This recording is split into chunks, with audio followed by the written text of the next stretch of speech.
Hello and welcome to the Renaissance Polymath. I'm your host, Toby Gagnon, and on this episode I would like to discuss becoming a firearm owner on a budget of about $1,000. Let's go ahead and get things started. In my journey of becoming a firearm owner, there was so much that I didn't know or understand. I didn't have someone to provide suggestions or guidance on what to expect, best practices, or things to consider. I only had the mandated class that I took and the information provided by the instructors over those 10 hours to give me that guidance. Additionally, and I know I'll be dating myself here, the internet and YouTube wasn't the resource that it is today. Even if it was, I wouldn't even know what to begin searching for to help me on my journey.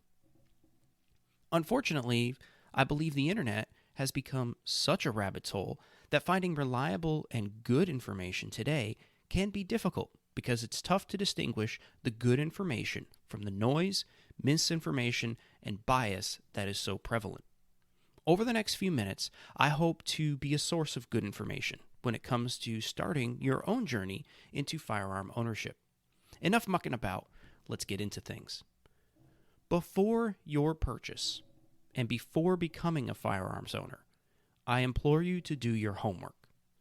Research the laws regarding the ownership of different types of firearms and accessories in your location.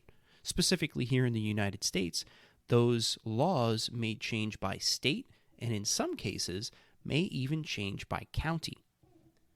I also encourage you to research instructors, locations, and or clubs where you can learn about and practice with any firearms that you may purchase.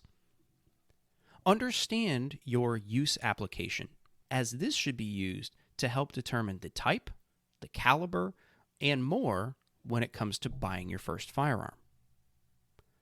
Lastly, I would suggest to go to a friend or a location that allows you to rent or try different calibers, sizes, types, and more of those different firearms that fall into the category that you're interested in.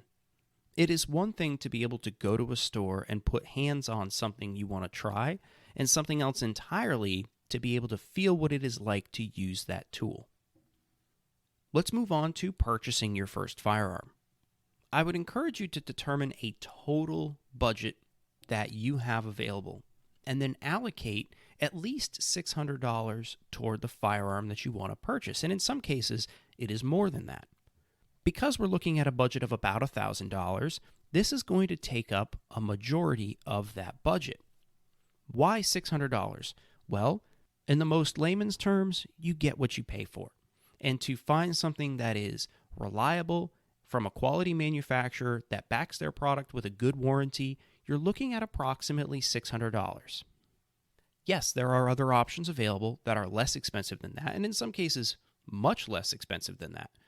But again, you get what you pay for.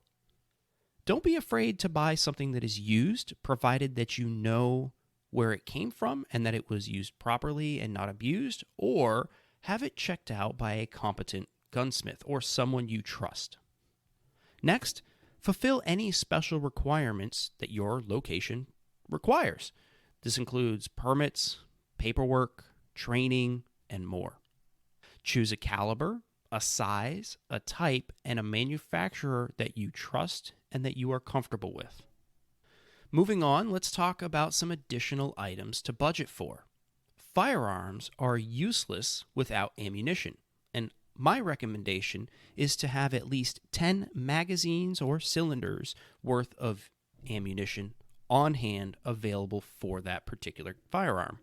This means if your capacity is 10 rounds in a magazine, then I would recommend having at least 100 rounds available to you for that gun.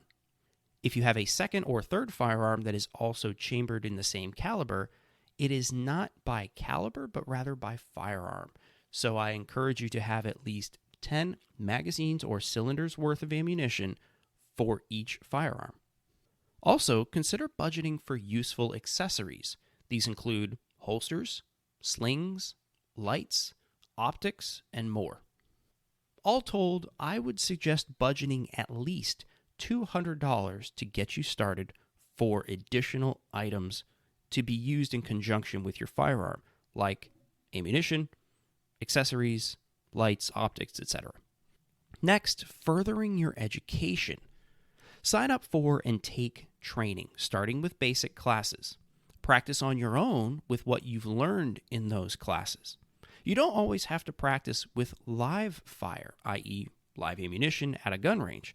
Dry fire is extremely effective and used a lot by professionals who are at the top of their game in their given profession, whether that's the shooting sports or a law enforcement officer or an elite operator in a military.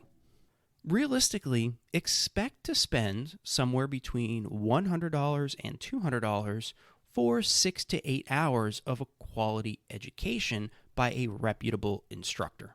And the last piece is storing, traveling with, and carrying this firearm safely. All firearms are required by law to come with a locking mechanism, but I would recommend more than that, as the locking mechanisms that most firearms come with, while checking the box to do that job, aren't necessarily the most effective or efficient at doing that job. Also, know that children are curious and much smarter and way more resourceful than most adults give them credit for. Starting at home, make sure you have a lockable case, cabinet, or safe, and this can cost anywhere between $10 or $1,000 or more depending on the size and security you're looking for. Ensure that you are following all laws applicable to your permit or license privileges when traveling. If you're going to take something away from this episode, please let it be that there is more to being a responsible firearm owner than simply fulfilling the requirements, passing a background check, and putting down some cash. Know that from the moment you make the decision to own a firearm, it is your responsibility to ensure it cannot fall into the hands of someone who is unqualified, irresponsible, or barred by law. It is not something to be taken lightly, but it is absolutely a right each human being has.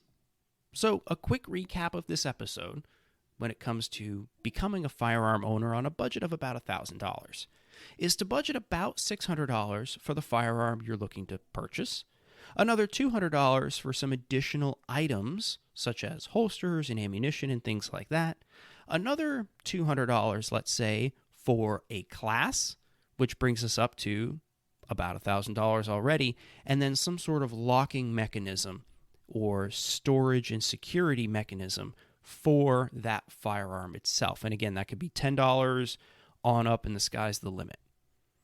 That about wraps up this episode, but I would encourage you to do your own continued research and education. I'll make sure to link to the things that I discussed in this episode in the show notes. I know that this episode was a bit heavier by comparison to the previous ones that I've released, but it's important to understand that this is a very serious topic, and safety should not be something that is taken lightheartedly. A moment of ignorance, laziness, or negligence could lead to an accident or possibly death. Don't worry though, because on the next episode, I will be back to the lighthearted nature and be discussing the National Firearms Act. If you have any feedback, feel free to send me an email at podcast@therenpo.com. That's THERENPO.com. I would also appreciate it if you left a review wherever you podcast. That helps this show be discoverable to others and helps me understand where things can be improved. Don't forget to subscribe and auto-download new episodes so you don't miss any of the future topics. Thank you for listening, and I'll catch you on the next episode.